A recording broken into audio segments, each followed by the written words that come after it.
Bien, señor, una nota luctuosa, falleció Roberto Pilarte. Roberto Pilarte es fue hijo de Anselmo Pilarte y fue presidente de Guardianes Rovers. Falleció en Miami, más adelante se avisará. De la Asociación de Empresas de Seguridad Privada, sí, fue presidente también. Fue presidente. Sí. Roberto Pilarte falleció. Señores, tenemos el placer de tener un médico, pero un médico que le hemos rogado que venga hoy. Tenemos tiempo para tratar unos temas con una persona que tiene una experiencia que no tiene ningún médico hoy día en República Dominicana. Todas esas experiencias. Miren, es médico, ha ejercido la medicina en pueblos, en ciudades, ha sido director de hospitales con cuota de recuperación, es político, ha trabajado en el sector privado y en el sector público, conoce todo lo que se mueve en salud, tanto a nivel privado como a nivel de la seguridad social, como a nivel de salud pública. Es muy difícil. No es el que más sabe de todo, es el que más puede hablarnos de todas estas cosas. Le damos la bienvenida al doctor Félix Hernández, que fue director del Hospital Traumatológico Juan Bosch, fue su primer director entre La Vega y Bonao. Fue director del Hospital Ney Arias Lora y fue primer director de ahí. Es el director de la zona 0 del Servicio Regional de Salud Metropolitano. Es miembro del Partido de la Liberación Dominicana. Es cotuizano y ha tenido ejercicio en su provincia antes de tener esos cargos. Fue también propietario de un centro médico en ese lugar a nivel privado. Es decir, que una persona que tenga todos esos conocimientos, es muy difícil, y todavía se nos quedan 2 o 3 cosas de la época de oposición y del sindicalismo. Estuve en Cuba, ¿verdad? Conoce la medicina capitalista y la medicina socialista. Para variar. Doctor, gracias por estar aquí. Gracias, Julio. Bien. Yo Doctor, contento por ese guante de oro que siempre lo recuerdo, lo tengo allí. Lo tiene ahí su guante de oro. No lo damos anual, lo damos cada 5 años. Pues.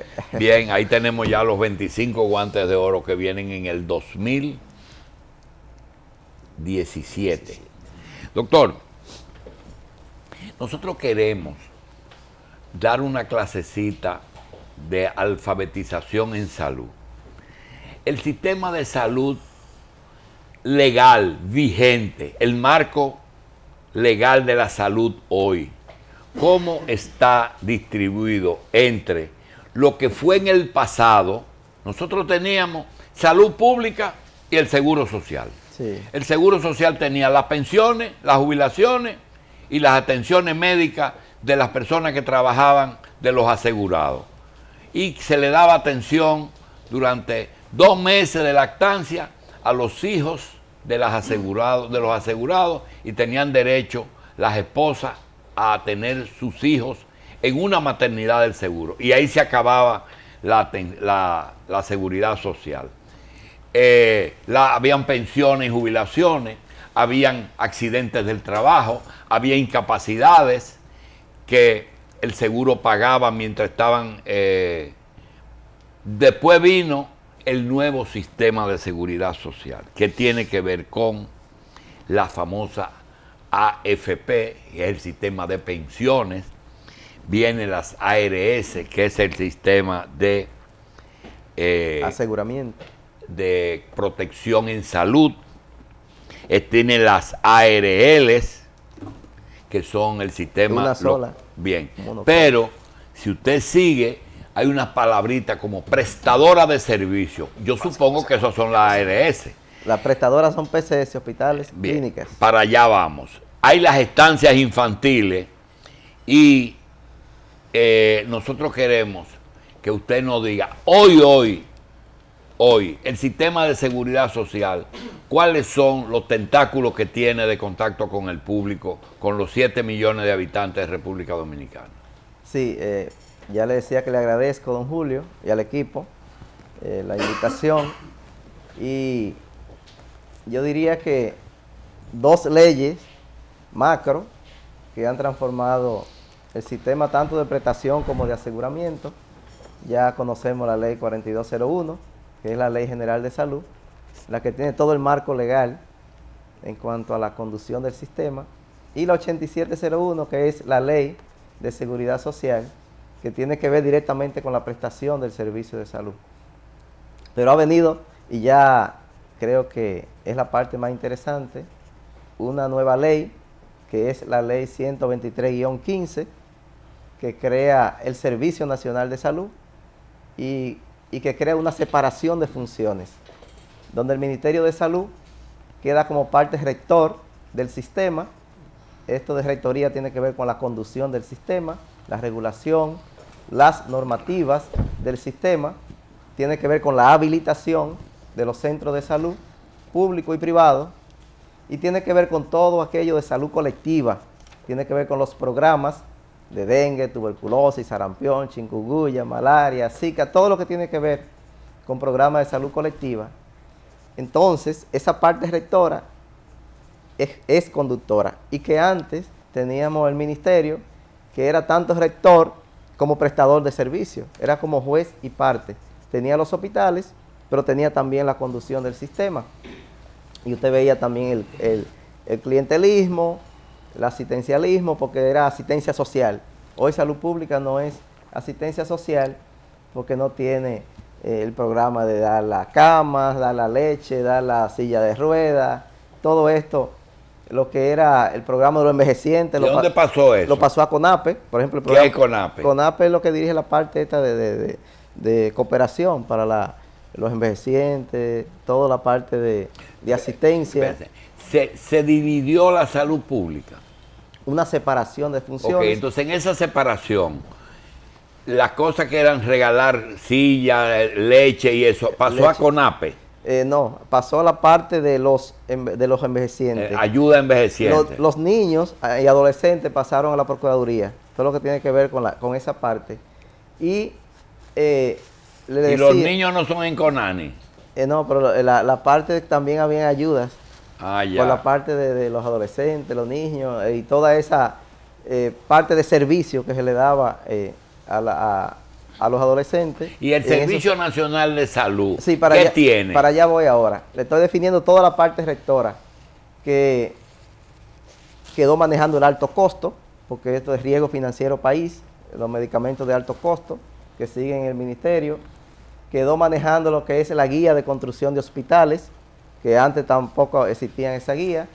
Quedó manejando los protocolos de atención, que están haciendo protocolos de atención para cada una de las patologías, enfermedades. Se está creando y se creó y ya se publicó la guía de cirugía segura, y esto es algo muy importante. La ministra ha impulsado también el tema de reforma de todo el nosocomio, la parte del 28, te ha visto, la parte de salud mental. ¿Qué es nosocomio? Es el manicomio, el hospital que estaba en el 28, que se ha transformado en un centro de rehabilitación psicosocial, y se están creando unidades de intervención de salud mental para que esos enfermos que andan en la calle, pacientes crónicos, pacientes desamparados, tengan a dónde ir. Y se ha creado también una unidad de adolescentes que no existía, infanto juvenil, en el Santo Socorro. Ahí tenemos 8 camas que son dedicadas para esto. Ok, esa es la parte rectora. Ahora, el Servicio Nacional de Salud coordina 9 regiones, desde la 0, que es la mía, la metropolitana, hasta la región 8, que abarca todo el país, con la mira a la descentralización de los servicios de salud. El Servicio Nacional de Salud entonces tiene que ver con la prestación del servicio. Un servicio que tiene que ser de calidad, que debe ser oportuno, que debe ser eficiente y que tiene que tener un acceso universal de acuerdo a lo que se ha planteado el superior gobierno. Entonces tenemos rectoría, que es el ministerio, y la prestación del servicio, que tiene que ver el Servicio Nacional de Salud, que lo dirige el doctor Nelson Rodríguez Monegro como director ejecutivo. Y en cada una de las regiones, entonces tiene un director regional para esa región. ¿Qué es lo que se propone esta ley? Que vaya avanzando la descentralización, que luego cada región tenga la capacidad financiera, tenga la capacidad gerencial y tenga la capacidad que un regional no tenga que venir a nombrar un médico, una enfermera a la capital, sino que en esa región se creen las necesidades y ahí mismo se le dé respuesta a la salud. Luego esto llegará a los hospitales y usted ve que tenemos hospitales en el modelo de autogestión, como ustedes decían, o caminando a la autogestión, porque ninguno todavía son de autogestión, porque reciben un presupuesto, una transferencia de fondos del presupuesto nacional, y serían de autogestión cuando ellos mismos tengan la capacidad de vender los servicios, tengan la capacidad de hacer las facturaciones, la facturación a todas las ARS públicas y privadas, tengan la capacidad de contratar recursos humanos, entonces estaríamos hablando de hospitales de autogestión. Entonces lo que se plantea, que esta ley de descentralización, de separación de funciones, cree las competencias a cada una de estas gerencias regionales para que puedan impulsar hacia los hospitales la descentralización. ¿Qué es lo que se plantea además? Que los recursos humanos, usted ve este pleito que hay con el horario, con esto, no sea del gobierno central, sino que cada director de hospital, cada gerente, que debe de ser elegido por un concurso, que eso se está planteando y de los acuerdos que se está llegando ahora, que cada gerente no tiene que ser necesariamente médico, y eso mismo lo hemos dicho, un administrador con capacidad gerencial y con entrenamiento, con maestría en gestión, puede ser perfectamente un director de un hospital, pero la parte asistencial, ya el subdirector médico sí tiene que estar involucrado con todos los procesos que se dan en un hospital en el día a día. Porque generalmente el director se la pasa para la cisterna, para la planta, firmando cheques, firmando documentos, y esto hace a veces que se limite la capacidad gerencial. En definitiva, lo que la ley 123-15 ha planteado, que exista el mecanismo de rectoría, que no solamente para la parte pública, sino que las clínicas privadas también tengan una supervisión, una vigilancia, una conducción de todo lo que es el sistema de rectoría, y que la parte de servicio tenga una coordinación a través del Servicio Nacional de Salud. Doctor, hasta ahí estamos. Mire, nosotros tenemos tiempo para cubrir las preguntas que tienen los compañeros aquí, pero nosotros tenemos 1000 preguntas que queremos ver. Primero, convertir este cuestionario en prácticamente una autocrítica a la política de salud del país. Y si nos llevamos el gobierno por el medio, no importa, porque nadie es más gobiernista que yo.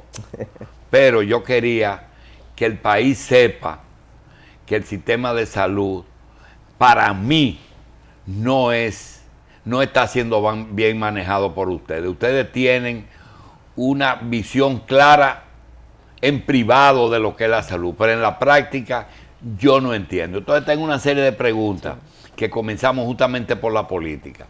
Un presidente de la República con un marco legal como el que existe, de que hay un Consejo Nacional de la Seguridad Social que preside la Secretaría de Trabajo, con un IDCS, con un ministro de Salud que lo nombra el presidente, fuera del nombramiento de eso, ¿qué poder tiene un presidente de la República en el actual sistema de salud dominicano? Bueno, don Julio, es una buena pregunta. Siempre lo más importante es la voluntad política. Y yo siento que el presidente Medina tiene la mayor voluntad política y lo ha demostrado para que el sistema de salud se transforme en la República Dominicana. Pero si es así, dígame, cuando él llegó, dijo, los hospitales no pueden cobrar nada, quitó la autogestión. Eso trajo una distorsión en los salarios porque los médicos contaban con esos ingresos. Doctor, esa decisión fue inadecuada y la autogestión es una forma de privatización de la salud. No, eso fue una decisión muy correcta, porque lo que se ha planteado, y le voy a decir, es que los hospitales públicos funcionen y que funcione el sistema de facturación. Y déjeme decirle que cuando llegamos hace aproximadamente 2 años con la ministra bueno, usted estaba en mi oficina cuando me llegó el día que me llegó el nombramiento. El nombramiento de la zona cero. Sí, yo estaba en el área. Y recuerdo, hace aproximadamente 2 años, la maternidad de Altagracia, por ejemplo, cuando llegamos, facturaba alrededor de 400 mil pesos. Hoy la maternidad te está facturando alrededor de 8 millones de pesos. El Robert Rick Cabral andaba, usted recuerda, cuando aquellas situaciones, por los 300, 400 mil pesos, y hoy está rondando los 10 millones de pesos. ¿Y es autogestión? No es autogestión. Lo que pasa es que tiene contrato ya, lo hemos puesto en condiciones de hacer contrato con todas las ARS. Ah, ya. El hospital Robert Rick Cabral tiene contrato con... No es lo mismo una gestión que da servicio a las ARS y cobrarlo. Oiga, lo que es una falta de, yo diría hasta de una gran inequidad, es que más de 10 embarazadas al día se desembarazan en la maternidad. Pero sea así, doctor, el Juan Bosch, el Ney Arias y el Darío Contreras son los principales clientes de la ARL de este país. Bueno, los traumáticos, claro, los traumatológicos son los principales clientes. Y le pueden facturar a las ARL. Le facturan y tienen contrato con la ARL, con el amigo Elizabeth Mar. Pero esos hospitales los puede mantener la ARL entonces. Esos hospitales los puede mantener la ARL. Eso es una buena.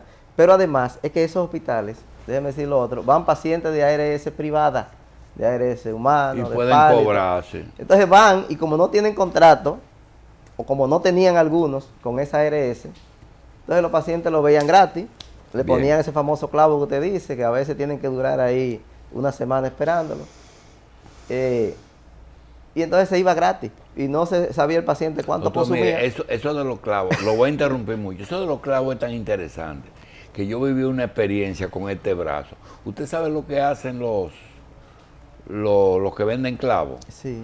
En el gobierno, que le mandan todo el juego de clavos al cirujano ortopédico y él elige el que va, devuelve el resto y cobran solamente el que usaron. Es un servicio perfecto, pero, sí. Y es muy bueno, pero ese es un trabajo del hospital, no debe de ser del dueño de los clavos. Yo le tengo la solución para eso, ya le he planteado, y es que al igual que los medicamentos, Promese también se encargue de suplir material de osteosíntesis.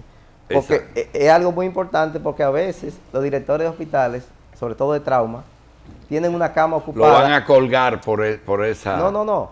Yo lo he planteado. Tienen una cama ocupada 10 días esperando que ese familiar consiga el dinero, porque no todo hospital puede tener un stock. Es una solución. No puede tener un stock material de autosíntesis, son bastante caros. Pero déjeme decirle lo de la caja de material.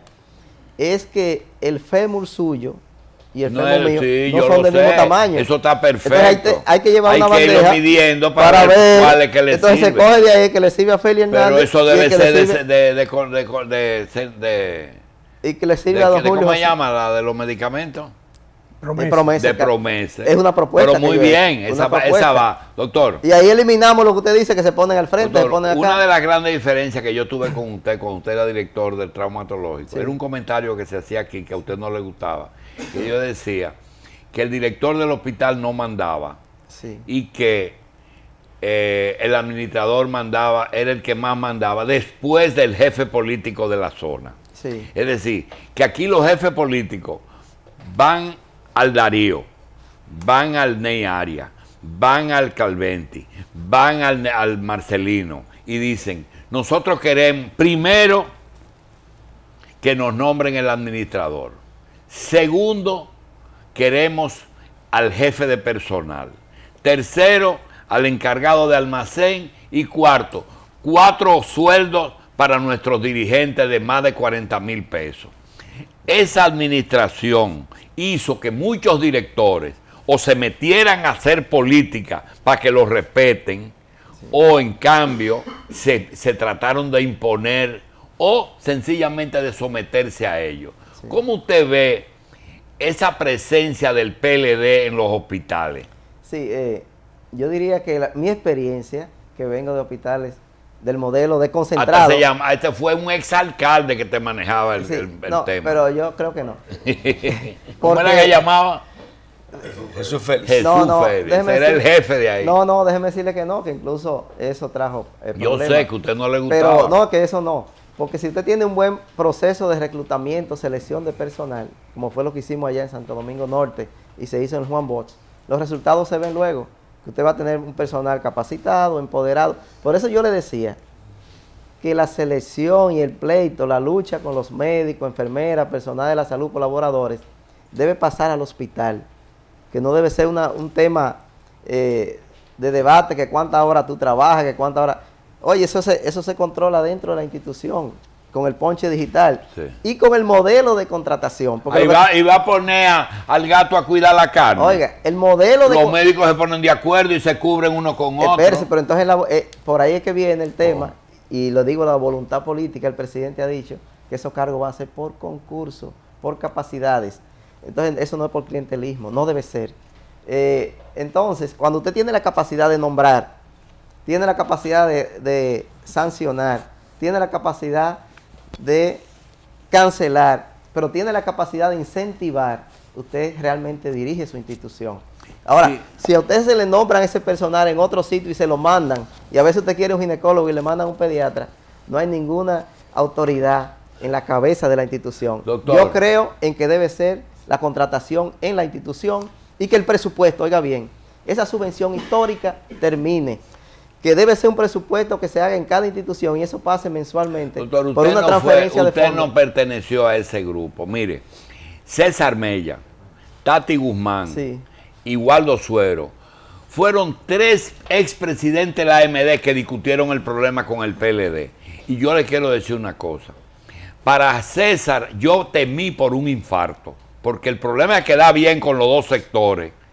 Le iban a producir. Tati no, porque Tati tiene unos ovarios del tamaño de la catedral. Y ella manejó eso más bien que el carajo. Pero mire, yo le voy a decir, usted no vivió esa experiencia. Poner eso en un hospital en manos de la dirección no va a ser una buena experiencia. No, yo le digo por la experiencia que ha funcionado. Ha funcionado en Marcelino Vélez, ha funcionado en Secanó, ha funcionado en Juan Bosch, en área, en la unidad de quemado, en el centro Semadoja de Gastro, y ha funcionado en todos los hospitales que tienen el modelo de contratación. Porque el que contrata, ¿cuántos médicos no cancelamos nosotros? O se cancelaron ellos por sus actuaciones en todo el tiempo, más de una década dirigiendo hospitales, y nunca hubo ruido de nada, porque usted le hace un expediente. ¿Y el Darío está dentro de sus funciones? Bueno, de zona cero. Sí, claro. ¿Y qué usted va a hacer con eso que no quieren irse para su casa? Nosotros abarcamos el Gran Santo Domingo hasta Monteplata. Usted logró la pensión de todito, pero ahora ellos no quieren irse. No, lo que pasa es que... ¿Quieren seguir vendiendo clavos? No, ellos quieren seguir como docente y todo eso. Es una capacidad que está ahí que muchas veces hay que aprovecharla. Doctor, ¿qué son niveles de salud? Primer nivel, segundo, ¿qué es eso? Sí, fíjese, el nuevo modelo de atención que se ha diseñado tiene 5 prioridades. Primero, la atención primaria como puerta de entrada al sistema, que es el desarrollo de esas UNAP, y que se cierre la brecha, una brecha en ese primer nivel, que usted bien sabe que se habla de un 80% de capacidad de resolver los problemas de salud en ese primer nivel de atención. Estamos hablando de una unidad de atención primaria con un médico familiar, con un equipo de promotores que le lleven el medicamento a esos pacientes crónicos, diabéticos, hipertensos, embarazadas, que se formen los clubes de embarazadas, clubes de diabéticos. ¿Usted cree en el modelo de resolver casi un 80% ahí? Yo creo en ese modelo y soy apasionado por la prevención y la promoción de la salud. ¿El segundo nivel cuál es? Entonces, ese primer nivel, escúcheme, don Julio, debe de resolver, porque no es una casita con un médico y una enfermera. Y ahí es que a veces nos perdemos. Que creemos que la atención primaria es una casita que está ubicada allí, con un médico, una enfermera que toma la presión, que pesa a la gente, le mide la... Y te manda por otro sitio. Es una estrategia de atención primaria, una estrategia que le he dicho, está involucrada la comunidad. ¿Y qué debe haber en esa atención primaria, si no es una casita? En esa atención primaria tiene que haber mayor capacidad cada día resolutiva para que la gente se quede allí, que ahí se pueda ver una embarazada. Laboratorio. Que allí pueda haber una sonografía, que pueda haber un laboratorio, que pueda existir la prueba básica, laboratorio, imágenes, que le pase una placa, una gente va con una radiografía, un pulmón. Es lo que le estamos inyectando. Usted va a Monteplata ahora, va a encontrar que tenemos como plan piloto en este nuevo modelo en la metropolitana, a Monte Plata como una provincia priorizada en el nuevo modelo de atención, al igual que la Entendí región perfectamente. 4, igual que la región ¿Por qué el 3? sector privado no quiere la atención primaria privada? Sí, exactamente, es una buena pregunta. Porque esa puerta de entrada, cuando usted va con un dolor de cabeza, a veces el médico privado le indica una resonancia, una tomografía, porque hay un equipo ahí que hay que pagar de tomografía y resonancia. Pero quizá usted lo que tenía era la presión alta. Y si usted va a un primer nivel, una puerta de entrada, se le toma la presión, pues don Julio, usted necesita un electrocardiograma, necesita una prueba de esfuerzo, Te hace cosas de más, ¿verdad? Yo no diría en esos términos, sino que es organizar. Ahí está el médico hablando. Es organizar No la quiere salud. problema. Organizar la puerta de entrada. Organizar los niveles de atención, que fue la pregunta suya. Primer nivel de atención, Eso. puerta de Segundo. entrada, que sea obligatorio. Ok, segundo. Pasar por una puerta de entrada privada o pública. Muy bien. Y que yo soy partidario que esto debe ser una alianza, público y O privado. privado, seguro. Porque lo privado te ayuda a rellenar esa brecha que Muy tenemos. bien. en el Segundo sistema. nivel de atención. Segundo nivel muy importante, sobre todo aquí en la metropolitana, que son los hospitales periféricos, hospitales municipales. Ese de Monteplata es de segundo nivel. En Monteplata tenemos 3 de segundo nivel, que tenemos Vallaguana, Yamasá y Sabana Grande de Boyá. Dígame uno aquí de Y segundo nivel, aquí en el tenemos distrito. el provincial, de segundo nivel, por ejemplo, en el Almirante, Los Girasoles. Los Girasoles, el Almirante, tenemos Boca Chica, segundo nivel, esos son segundos. en Gombe, segundo Sí. nivel, hospitales periféricos, que aquí en la capital, esos hospitales funcionan. Debemos darle mayor capacidad resolutiva, entonces que la gente se opere un apéndice, una cesárea, y podemos descongestionar los ¿Y grandes el primer hospitales. nivel, el tercer nivel cuál es? Y ese segundo nivel, muchas veces la capacidad de ocupación es muy baja, porque la gente se va a llenar los hospitales de un tercer nivel, como el Marcelino Vélez Santana, el Hospital Calventi, los hospitales como el Mocoso Puello, Padre Villini, y tenemos hospitales especializados, como el Nearia, el Hugo Mendoza, el Hospital Pediátrico Robert Rick Cabral, que son hospitales especializados. Bien. Entonces ya tenemos primer nivel de atención, Segundo la puerta de nivel y entrada, tercer segundo nivel. periférico, tercer nivel hospitales generales y los hospitales especializados. Bien, doctor, ¿quién dice el nivel y cómo se certifica una clínica? Que dice, esa es una clínica de primer nivel. ¿Quién certifica? Ahí actúa el Ministerio de Salud como rector del sistema, con una guía. Y ellos tienen un departamento de Ahora sí lo está dirigiendo el doctor Alberto Díaz. Antes Albertico está ahí. Sí, y Hay ese- que del comité central. No, el doctor está... es un hombre del sistema. Entonces, ahí estaba el doctor Oviedo, que salió en el tema de pensión. Está ahora Él sustituyó al doctor Oviedo. Sí, entonces yo pienso que esa guía de Bien. habilitación, lo que se aplica, Habilitación lo tiene la Secretaría. el Ministerio de Salud. Bien, Ministerio doctor, de Salud. ¿quién cubre las drogas catastróficas ahora mismo? Le decía que ese programa está en el Ministerio de Salud porque es un programa de alto riesgo financiero. Es un programa que donde existe la seguridad social Eso quiere decir que se gasta mucho cuarto. se gasta mucho dinero. A raíz de la ministra llegar al Ministerio de Salud, eso andaba una deuda de alrededor de 4.000 millones de pesos. Sí, La ¿por doctora qué? ha pagado y ha organizado, y es una de las cosas importantes, ha organizado el alto costo. Usted entraba al Ministerio de Salud, encontraba un grupo de pacientes tirados ahí en un pasillo con una receta en la mano. Pero lo más importante de esto es que a veces ese paciente había fallecido hace 2 años y seguían buscando el medicamento, entonces el médico... ¿Quién discute con esos suplidores de medicamentos? Hay La una- ministra, porque ella hizo No, un buen trabajo. Ella con tiene una ellos. comisión Ah, encargada de alto bien. costo, que preside Giselle Vázquez, la Bien. doctora Giselle, que ha organizado eso, y déjeme decirle un reconocimiento a Giselle y a la ministra, porque fue un tema muy fuerte, incluso mediático. En los Bien. medios de comunicación usted veía cómo atacaban a la ministra de No, Salud. uno tiene ahí Y- a Domingo Páez, que es casi el director de eso. Entonces, la doctora organizó. Eso lo llevó al hospital oncológico para el alto costo. Abrimos una unidad ahora en la parte de artritis reumatoidea en el Darío Contreras para alto costo ahí en el Darío. O sea, que Doctor. ahí se evalúa el paciente y se le pone el medicamento ahí. Entendimos. Que es lo Que importante. cuando un contratista hace un hospital y lo termina, ¿quién se lo recibe? Usted sabe que fue de las otras cosas que el ministerio se quitó, que fue la construcción de hospitales. Eso pasó a la OISOE y a Obras Públicas. Sí, pero el que sabe lo que es un hospital no es, no es Félix Bautista. No, pero ahí el ministerio le decía que hace la guía de construcción, ella la hizo. La guía de construcción de hospital.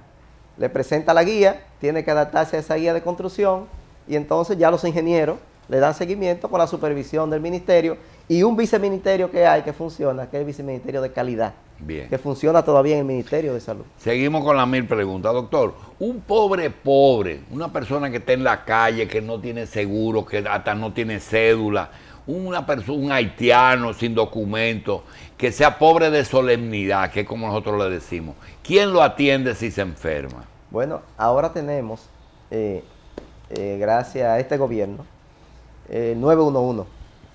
El 911 recoge todos los pacientes que piden ayuda a nivel del Distrito Nacional y el Gran Santo Domingo, la provincia, y lo lleva a hospitales del sistema, tanto Darío Contreras, Ney Arialora, Padre Villini, cualquier hospital que esté más cerca. Entonces nosotros tenemos que darle servicio y atención a ese paciente. Hemos avanzado en la medicina prehospitalaria y yo veía antes pacientes llegar en la cama de una camioneta, llegar atravesado en la cola de un motor, como decimos, y a veces con una lesión medular. Y el transporte le dañaba la médula espinal. Y hoy día vemos pacientes que son trasladados de manera decente, son llevados a los hospitales de manera decente, son recibidos en la emergencia. Esto ha aumentado el flujo. Sí, pero hay hospitales que le dicen al 911, aquí no me traiga esos pacientes. No, lo que pasa es que se hace la coordinación. E incluso ya la Regional Metropolitana creó un departamento dirigido por el doctor Franklin Gómez, emergenciólogo, que hay que conectarse con el doctor Franklin Gómez, incluso cuando vienen de provincia, que antes venían de provincia, lo mandaban como quiera y se morían en el camino, pacientes mal atendidos, o terminaban en un medio de comunicación, buscando un intensivo. Bien. Hoy día se han fortalecido todas las unidades de cuidado intensivo, y precisamente en esta semana se va a hacer un acto de entrega de equipamiento. Incluso a Robert Río estamos dando 11 ventiladores, se están equipando, así como doctor, otros hospitales. En el gobierno de Leonel Fernández se hicieron muchas cosas buenas, pero quien la dirigían eran los contratistas. Un contratista amigo mío diseñó construir la ciudad de la salud y el doctor se lo aprobó, y yo encontraba que independientemente de los costos que no necesito, aunque se dice que ese complejo de lo que era la ciudad de la salud salió más barato que el hospital de la universidad, el hospital oncológico. Yo quería preguntarle, ese proyecto tan bonito, que usted fue director de uno de ellos, el traumatológico, el ginecología obstetricia Almanzar, el pediatra Hugo Mendoza y el hospital general, hasta con Promesa al lado. Si ese era un proyecto que debió manejarse en forma conjunta, ¿por qué lo desmantelaron, votaron al director porque lo sacaron por arriba? En vez de promocionarlo, lo sacaron pero de jefe de la zona 0. ¿Por qué no se terminó el general antes de iniciar la remodelación del Marcelino, del Cabral y del Aybar? Y debieron de terminar la ciudad de la salud para poder amortiguar los efectos de las remodelaciones. Recuérdense que yo soy un compañerito de la base y que hay cosas de Estado que yo no manejo. No sé, porque son políticas de Estado. ¿Eso es política de Estado? Sí, de visión. Quizá, usted sabe que está ahora construyendo también la ciudad sanitaria. Sí. Luis Eduardo Aybar. Ahí se está haciendo un materno infantil, un laboratorio de compatibilidad, se está ampliando Secanó, se está construyendo el clínico quirúrgico Luis Eduardo Aybar. Pero no han terminado el general de la otra ciudad. Pero le digo que ya está ahí, yo esa parte no la manejo, pues yo lo que soy más operativo en el tema que tiene que ver con el día a día de los centros de primer nivel de atención, metido en los hospitales, coordinando los servicios, y ya esa parte muy bien, yo no la controlo. Doctor, ¿cómo usted califica la gestión de Tati? Excelente.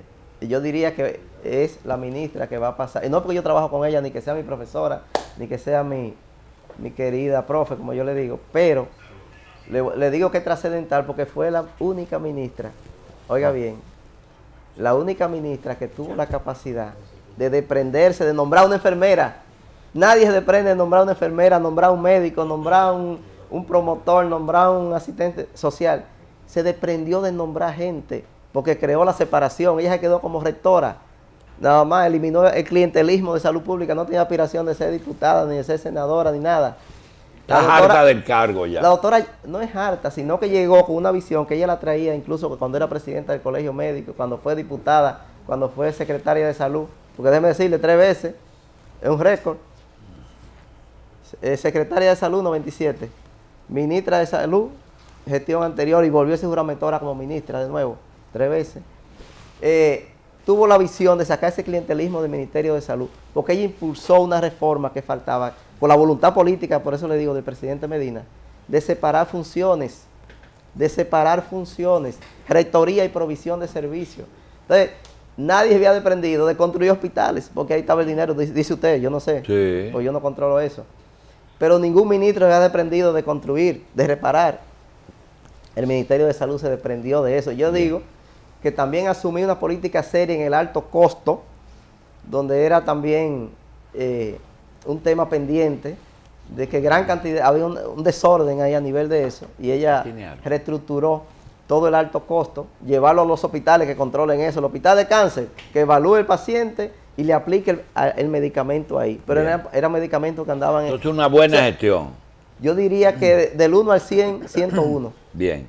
Doctor Carlos.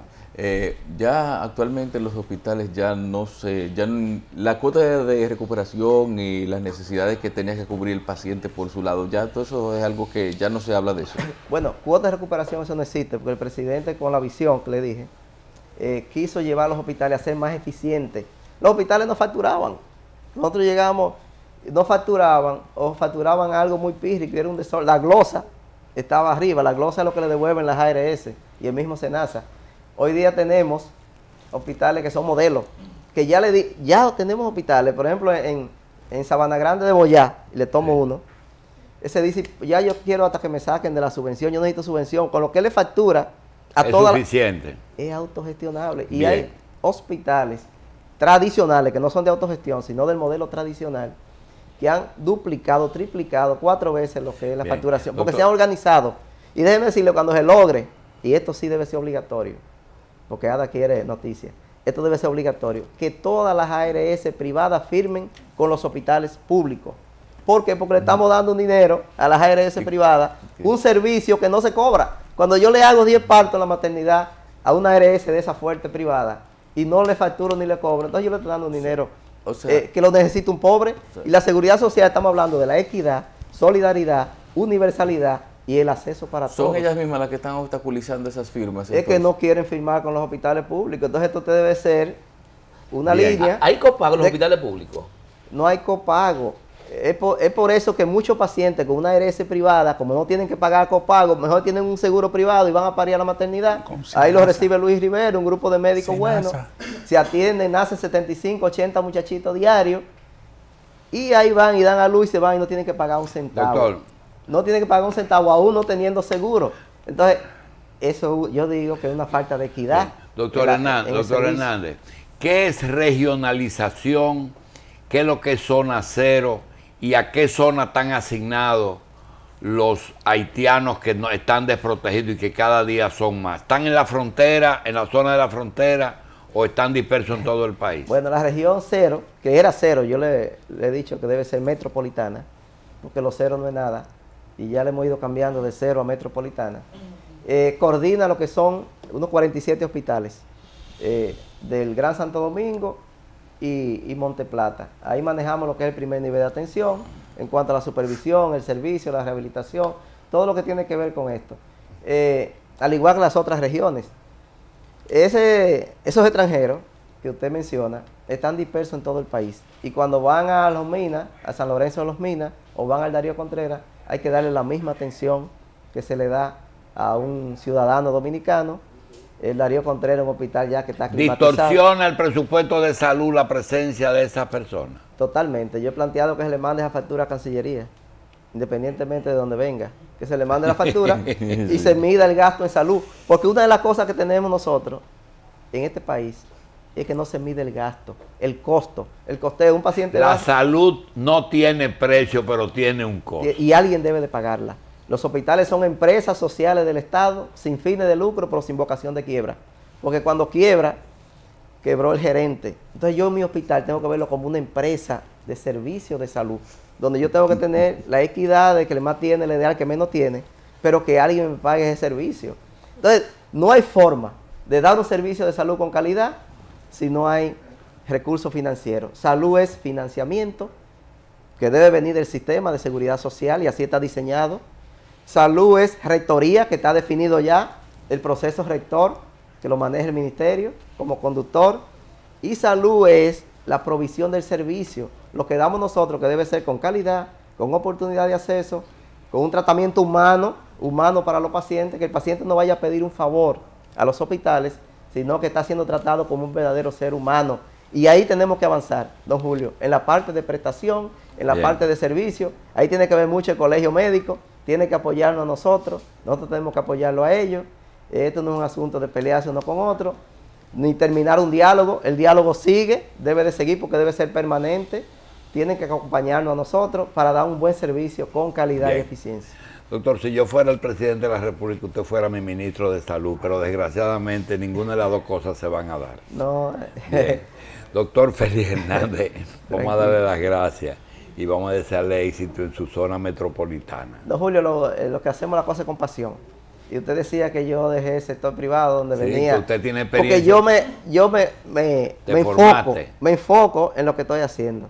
Así cuando estaba en Juan Bosch me enfoqué, cuando estuve en el área, ahora estamos enfocados en que la metropolitana sea la mejor región. Estamos trabajando sistemas de información, que es importante, para existir un buen sistema de salud. El Servicio Nacional de Salud es prácticamente el ministerio ahora. En la parte de servicio. Sí. Pero es Servicio Nacional de Salud para coordinación. Y eso hay que tenerlo claro. No es que nos vamos a convertir en que sea otro ministerio de servicio, sino que coordine las 9 regiones y que impulse, y usted lo verá, en los próximos días, o la próxima semana, o el próximo año, habilitando regiones ya descentralizadas, que ahí será el gran salto, cuando usted pueda manejar recursos humanos y recursos financieros. Bien, doctor, gracias. Doctor Félix Hernández, director del Servicio Regional de Salud Metropolitano. Gracias y no se nos pierda mucho, que estamos medio perdidos. Usted me dijo que puedo venir los domingos, acompañarlo de vez en cuando. El próximo domingo usted tiene una cita con nosotros a horas extras para verse en el exterior. Ah, perfecto. Gracias, doctor.